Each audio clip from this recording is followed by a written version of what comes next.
Financial Committee discussion? I don't think so. I think they might have been here for something else, and it's a very important thing. I think back to 2009, and I think back to the day that apparently the cat is attacking someone on one of the calls here, so in order to avoid future cat attacks, we'll ask folks to mute their phones. But I think back to June 1st of 2009, when we all stood together, many of us here were all together up in Westerville at the Everett Barn, and John Kasich decided he wanted to take a chance at getting the governor's office back in Republican hands. Think about the issues that Ohio was facing. Think about the issues that our party was facing back at that point in time.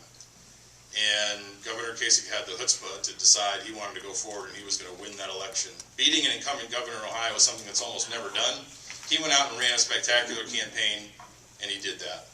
He got Ted Strickland out of our lives. Ted Strickland is trying to come back into our lives this year. We're going to make sure that that certainly doesn't happen. But in 2010,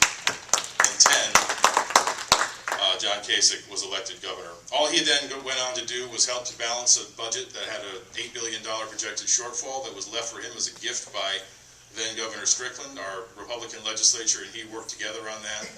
He's helped us restore 350,000 jobs.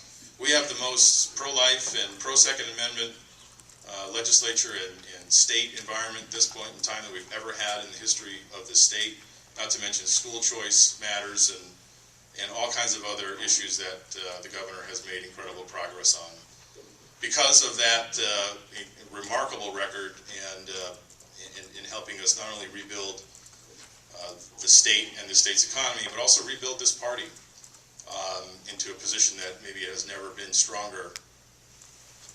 Governor Kasich was rewarded in 2014 with 64% of the vote statewide. He won counties like Cuyahoga County, like Lucas County. Thank you, John Steinberg. I saw John back there somewhere. Like Mahoning County, Tracy. He was winning elections in the most Democratic parts of the state, and of course in the most Republican parts of the state. He was a juggernaut. A place like Claremont County, where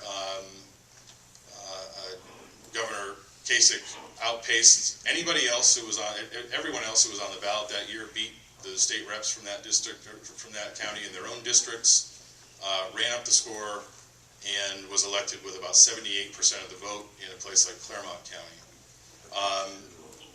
It has been a remarkable run. He took that message of success and carried it on to an announcement earlier this year that he was going to run for President of the United States. So many of us were there with him in Columbus when he announced his candidacy, and then we're just a few weeks later, we're up in Cleveland when he stood on the debate stage for the first time and made us all very, very proud. This is the last time that this committee is likely to meet, at least in person and together, before the March 15th primary this year in Ohio. And so I've heard from so many members about their willingness and their desire to weigh in and express their appreciation of the governor's work and their support of his effort to carry that record of success, carry that record of governing as a conservative and turning a state around, turning an economy around, and take that to Washington and do that as President of the United States. And so, given that, I'm going to ask for someone to place John Kasich's name into nomination for consideration for endorsement for President of the United States, and that has been moved by Chairman Frost. And then order. I think you have to ask to do the endorsement first because he is a non-incumbent.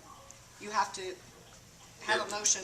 That's right. We're following the rules here, Lisa. So I will get to that. That is correct. We have to have a vote to do the endorsement before we. Johnson seconds motion. Thank you. Thank you, Dave.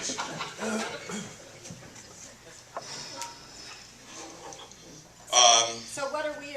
So what's the motion on the floor then? There was no motion. I just asked for someone to place Governor Kasich's name into nomination. Excuse me, Mr. Chairman. Yes, sir.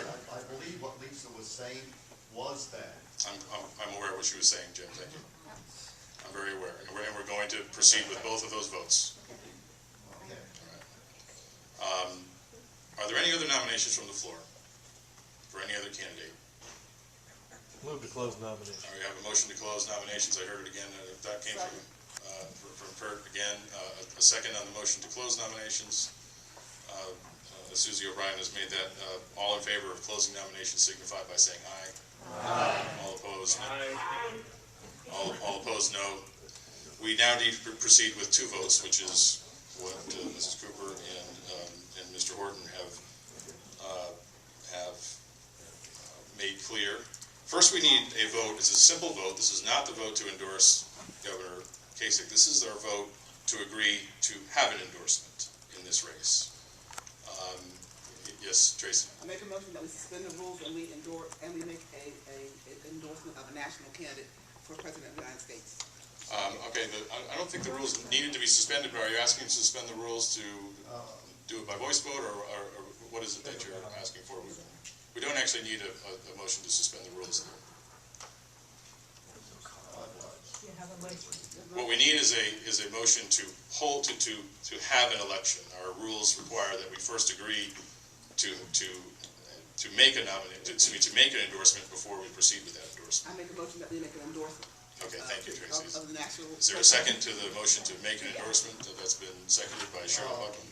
Mr. Chairman, I would like to call for a paper ballot on that. Do I have to finish this motion first, or a paper ballot on so you want a paper ballot on whether or not we should endorse? Correct, yes. All right. Need seconds. Okay, so we need 3 seconds to that. So are there 3 seconds? We have one. Okay, seconded. All right, we've got 3 seconds for this motion.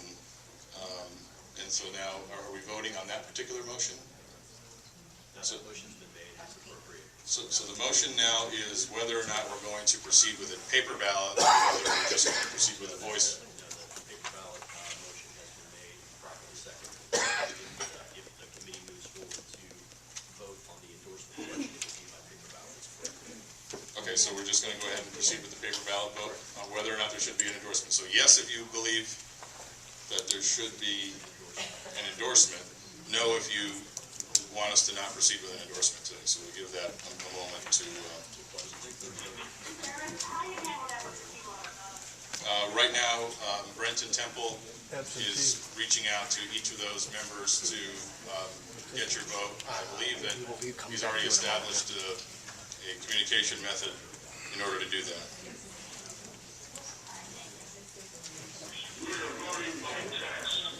Yes, we have the system that Brenton has set up with the folks on the phone in order to do that.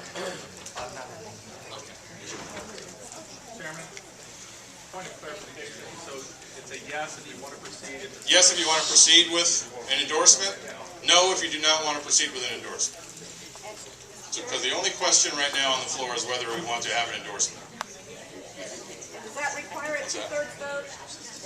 Okay, where did Brenton go?